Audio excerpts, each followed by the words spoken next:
आप भड़काइए, कभी तो इनका खून खोलेगा। 1.5 घंटे तक वो पड़ा, कभी तो इनका खून खोलेगा। 1.5 घंटे तक उस आदमी की जान बच सकती थी। जहाँ तस्वीर दिखा रहे हो, एक मिनट, क्या दिल में आप रोना नहीं है, क्या दिल में वो देख के आप बता रहे थे कि हिंदू मुसलमान नहीं है, जो वो खुद अपने मुंह से बोल रही है। आपकी गलती है। अरे विवेक, मैं बात बताऊं, I am very sorry to say, आपकी नॉलेज बहुत कम है। हाँ।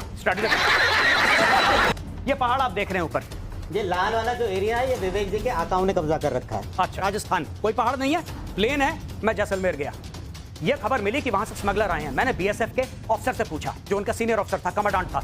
मैंने बोला साहब कैसे आ गए बंदे, यहाँ पे तो पूरी बीएसएफ है। उन्होंने गाड़ी में बैठाया, मुझे ले गए। तो क्यों कांग्रेस की सरकारों में सॉल्यूशन में? अच्छा एक सेकंड, आपने इनको कहा ना, आपने इशारा करके कहा ना ये लोग, अब मैं इनके पास जाता हूं। आइए देखते हैं, मजा आएगा।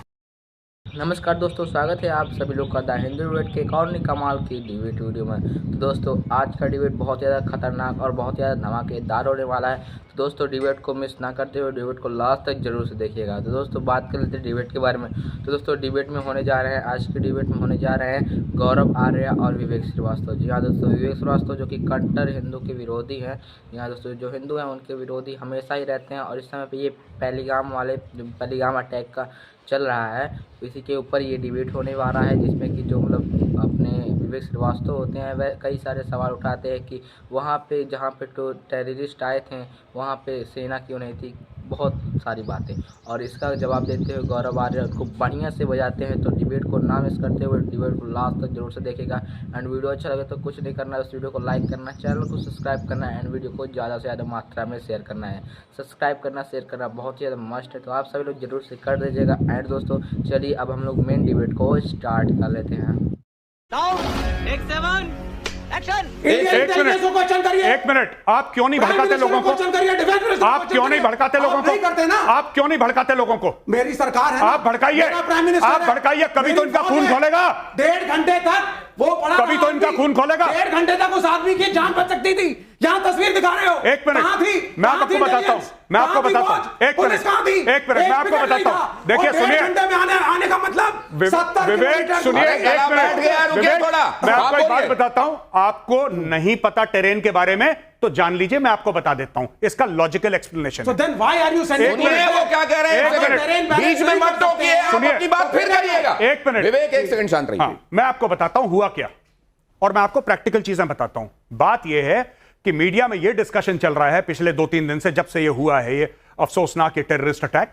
सब लोग कह रहे हैं वहां पे फौज नहीं थी, वहां पे फौज नहीं थी। क्यों नहीं थी? कोई लोग कह रहा है 1,80,000 सिपाही कम। आपने सुना होगा 1,80,000। मैं आपको बताता हूं इशू क्या था। कोविड के समय 2.5 साल तक भर्ती बंद थी फौज में। जो रिटायर हो गए वो बाहर जाते रहे, जाहिर सी बात है, जो रिटायर होगा बाहर जाएगा। अंदर आने के लिए कोई नहीं था। Over a period of time 60,000 का अगर आप एक फिगर लेते हैं एनुअलाइज्ड रिटायरमेंट का, 6 2 12, 6 3 18, 1,80,000 बंदे फौज में नहीं थे। अब क्या हुआ? रहे थे वहां पे टूरिस्ट को हम लोग। एक मिनट सर, एक मिनट, सर एक मिनट सुनिए, यार एक मिनट। घंटे तक रोटी रही, एक सिक्योरिटी पर्सनल नहीं पहुंचा। विवेक सुनिए, एक मिनट विवेक, आप बात पूरी होने नहीं दे रहे। विवेक सुनिए, एक मिनट, बात तो उससे भी आगे निकल गई है। क्या वहां पर इलेक्शंस होने चाहिए थे? क्या इतनी जल्दी इलेक्शन वहां होने चाहिए थे? ये भी एक सवाल है। एक सेकंड रुकिए विवेक, बात पूरी होने दीजिए। बच सकता था दिनेश जी, वो आदमी बच सकता था। आप क्वेश्चन करिए सरकार को, देखिए रोको क्वेश्चन करिए। विवेक क्या आप शांत होंगे थोड़ी देर? वो अगर कश्मीर उनको बात पूरी होने देंगे। आपके दोस्तों के पास नहीं गया होता तो क्या दिल में, क्या दिल में, आप रोना नहीं है, क्या दिल में? वो देख के आप बता रहे थे कि हिंदू मुसलमान नहीं है, जो वो खुद अपने मुंह से बोल रही है।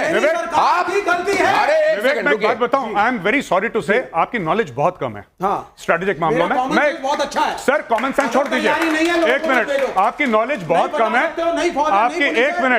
एक मिनट, ये जो आप बात करते हैं ना कि raw looks after foreign intelligence, ठीक है, पहली चीज। तो ये क्या, एक मिनट, ये लोकल इंटेलिजेंस ने नहीं, एक मिनट, ये देखिए, आपको मैं वही कहता हूं ना सर, एक मिनट, अगर आपको नहीं पता है आप पूछिए मुझसे गौरव कैसे हुआ, आप बता दीजिए। मैं बताता हूं, कौन सी एजेंसी ने देनी थी, मैं आपको बताता हूं, सुनिए, उस एजेंसी का नाम बताइए हमें आज। एक मिनट, देखिए ऐसा है कि करीब 750 किलोमीटर की लाइन ऑफ कंट्रोल है, और लाइन ऑफ कंट्रोल जो है वो ज्यादातर आपकी जम्मू में है, कश्मीर में कम है। इनफैक्ट जो पाकिस्तान ऑक्यूपाइड कश्मीर जिसको हम कहते हैं वो actually Pakistan occupied Jammu and Kashmir है, क्योंकि उसमें ज्यादा जम्मू है। अब मैं आपको बताता हूं, जम्मू ही है उसमें जम्मू ही है ज्यादातर। अब इसमें इशू ये होता है कि अगर आप चाहें तो यहां पे आप एक्सप्लेन भी कर सकते हैं, आप जो बता रहे हैं सर। हाँ, देखिए आप ये कहते हैं ना एलओसी, आपने बोला ये एलओसी है, आप लोग सब देख रहे हैं इधर एलओसी, इधर क्लोज इन कीजिए पेज, और इतनी जगह पे जहां वो समझा रहे हैं इस जगह पर क्लोज कीजिए। हाँ। ये आपने एलओसी देख लिया, ये पाकिस्तान के कब्जे का कश्मीर है, ये भारत इस साइड, ये एलएसी है, ठीक है। एलएसी आपका शुरू होता है लद्दाख से, ये बैकग्राउंड है। ये पहाड़ आप देख रहे हैं ऊपर, ये लाल वाला जो एरिया है ये विवेक जी के आकाओं ने कब्जा कर रखा है। अच्छा, ये जो चीज है, ये पूरा का पूरा, ये आप देख रहे हैं, ये पहाड़ हैं, ठीक है। लोग कह रहे हैं कि वो सरहद पार कैसे आए। यहां पे आप 5 लाख और फौज डाल लो, नहीं रोक पाएगी। माउंटेन्स ईट मैन, ये हमें बेसिक सिखाया जाता है जब हम सेकंड लेफ्टिनेंट होते हैं। माउंटेन्स ईट मैन, आप डालते रहो। आप 1 लाख, 2 लाख, 3 लाख, 4 लाख, 5 लाख, 1 लाख तो इसके पीछे छुप जाएंगे, आपको पता नहीं लगेगा। ऐसी ऐसी जगह है लाइन ऑफ कंट्रोल पे कि आपको विश्वास नहीं होगा कि ये ऐसी जगह, यहां पे पैर रखने की जगह नहीं है। कैसे? मैं आपको छोटा सा एग्जांपल देता हूं। इंटरनेशनल बॉर्डर राजस्थान, कोई पहाड़ नहीं है, प्लेन है।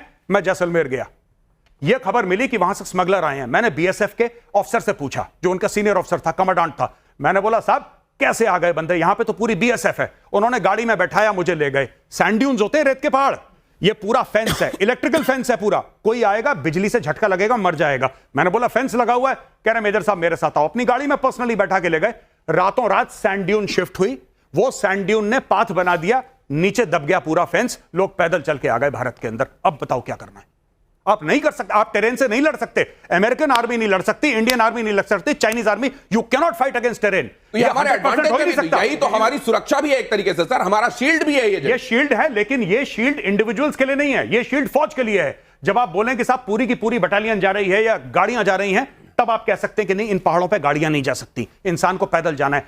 4 लोग आते हैं, छुप छुपा के चुपचाप से बैठे हैं, जहां मौका लगा। इन्फिल्ट्रेशन कैसे होता है? वेस्ट बंगाल में पूरा का पूरा तो वहां पे बीएसएफ है, बीच में रिवराइन एरियाज हैं, वहां पे फेंस लग ही नहीं सकता। आप ट्यूब बांधो, खट से आओ अंदर, यू कांट स्टॉप इट यार। आप नहीं कर सकते, आप नहीं कर सकते। It is impossible, 100% is impossible, कोई नहीं कर सकता। अमेरिका का बजट $800 अरब है, हो गया 9/11। अब बताओ, $800 अरब का बजट है। तो ये सब जो चीजें हैं ना, या तो आप चाइनीज स्टाइल मामला करो, या तो आप चाइना बन जाओ। वो एक मॉडल है शिंगजियांग का, कि पूरा का पूरा मामला उड़ा दिया आपने।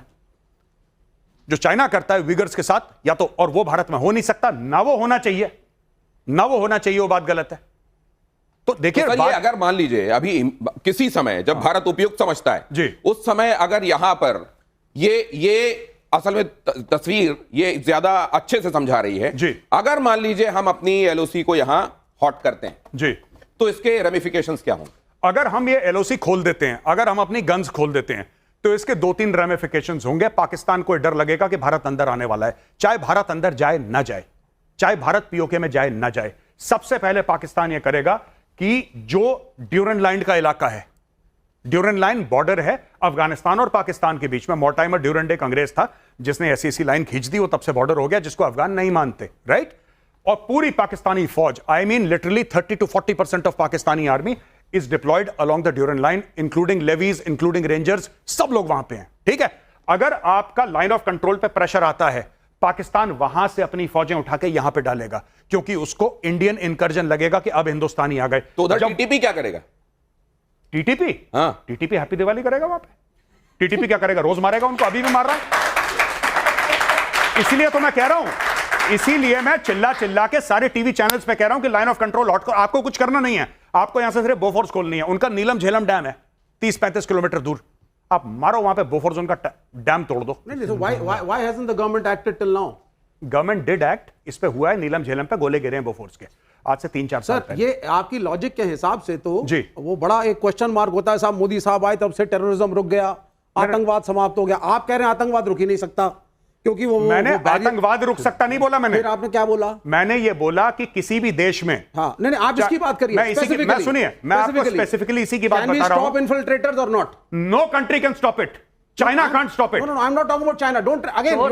नहीं, आप जो है मोदी सरकार को प्रोटेक्शन दे रहे हैं यार देखिए सुनिए, तो फिर एक मिनट सर, इनको ले जाइए, इनको ले जाइए, इनको टेरेन दिखा के लाइए। साउथ एक्स नहीं, आप मेरे साथ चलिए और सर सुनिए, सुनिए, कब चलेंगे? अमेरिका ने अपने यहाँ आने वाले घुसपैठिए रोक लिए। आप सुनिए, अमेरिका ने रोक लिया क्या? वो लोग एक मिनट अमेरिका ने रोक लिए नहीं, ये वो लोग हैं जो रोबोट हैं, ये वो लोग हैं जो रोबोट हैं। एक मिनट, मैं ये सर आप अपनी जगह पे आए, मैं आपको वापस मुकेश जी अगर देखिए ये बात सच है कि 100% एब्सोल्यूशन में कुछ नहीं किया जा सकता। तो क्यों कांग्रेस की सरकारों पे उंगली उठाते थे कि एब्सोल्यूशन में? आतंकवाद? अच्छा एक सेकंड, आपने इनको कहा ना, आपने इशारा करके कहा ना ये लोग, अब मैं इनके पास जाता हूं। एक सेकंड, पहले का कश्मीर और मोदी सरकार के बाद का कश्मीर, अभी इन्होंने बताया था कि अगर एक पेशेंट पूरी तरह से आईसीयू में है तो ये कह रहे हैं आज दौड़ने क्यों नहीं लग रहा है जैसे उस समय दौड़ रहा था। आपके हिसाब से कश्मीर आज बेहतर है कि नहीं है? एक सेकंड, आज कश्मीर पहले के मुकाबले बेहतर हुआ कि नहीं? जो लोग समझते हैं बेहतर हुआ है वो हाथ उठाएं। तो जैसा कि आप सभी लोगों ने डिबेट में देखा कि दोस्तों जो अपने वो होते हैं विवेक श्रीवास्तव, वह दोस्तों यह बात उठाते हैं कि दोस्तों जो पहलगाम वाला अटैक चल रहा है उसके ऊपर जो टेररिस्ट जब घुसे थे और 26 लोगों को मार के चले गए थे तो वहाँ पे सेना क्यों नहीं थी और कैसे भी नहीं थी। तो इसी की वजह से ये बात चल रहा होता है। तब गौरव आर्या उनका बहुत ही अच्छा वाला जवाब देते हैं कि आप जब जानते हैं कोविड में जब आधे से ज़्यादा सेना जो है रिटायर हो गई थी, तो हमारे यहाँ जब सभी लोग बाहर जा रहे हैं तो कोई अंदर जब आ ही नहीं रहा है तब कोई कैसे हो सकता है। यही सब जवाब दिए और उनको बढ़िया से बजाए हैं। और दोस्तों आप सभी लोग तो जानते हैं विवेक श्रीवास्तव की मतलब वो ऐसे सवाल उठाते हैं जिनका कोई ना मतलब रहता है ना सेंस रहता है, और इसी की वजह से वे हर एक डिबेट में बजाए जाते हैं और उनको कोई भी बजा देता है। तो डिबेट को ना मिस करते हुए बहुत ही अच्छे से आप सभी लोगों ने देखा लास्ट तक, और लास्ट तक देखने के लिए बहुत ही ज़्यादा धन्यवाद। एंड वीडियो अगर अच्छा लगे तो वीडियो को लाइक करना है, चैनल को सब्सक्राइब करना है और वीडियो को ज़्यादा से ज़्यादा मात्रा में शेयर करना है। तो दोस्तों वीडियो को हम लोग कर लेते हैं खत्म एंड मिलते हैं जल्दी के धमाकेदार डिबेट के साथ। तब तक के लिए राधे राधे।